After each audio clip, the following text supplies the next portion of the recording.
মরতেই হবে যখন শহীদ মরণ দিও আমাকে, মরতেই হবে যখন শহীদ মরণ দিও আমাকে। শাহাদাত জানি শুধুই মরণ, সে মরণ দিও আমাকে,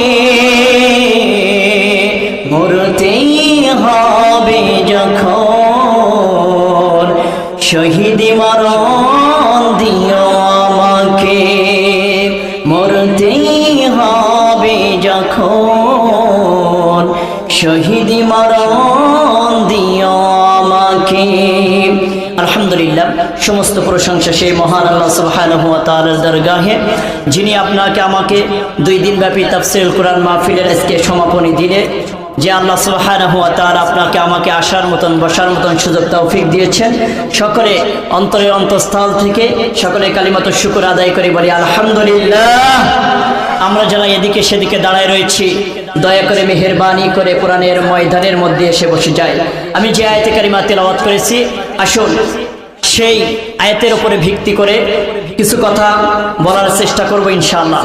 আসুন তেলাওয়াত করি। আল্লাহ রাব্বুল আলামিন বললেন, বিসমিল্লাহির রাহমানির রাহিম, কুল ইন কুনতুম তুহিব্বুনাল্লাহা ফাত্তাবিউনি ইউহিব্বুকুমুল্লাহু ওয়া ইয়াগফির লাকুম যুনুবাকুম ওয়াল্লাহু গফুরুর রহিম।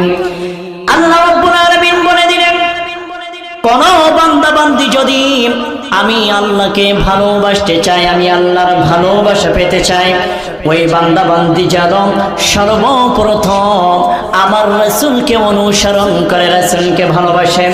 এ ভাই, সাহাবায়ে কিরামদের জামানায় আমরা দেখতে পারলাম কেমন ভালোবাসতো সাহাবায়ে কেরামরা। আপনি আমি কেমন ভালোবাসি, আর সাহাবীরা নবীকে কেমন ভালোবেসেছিলেন, আসুন জানা যাক।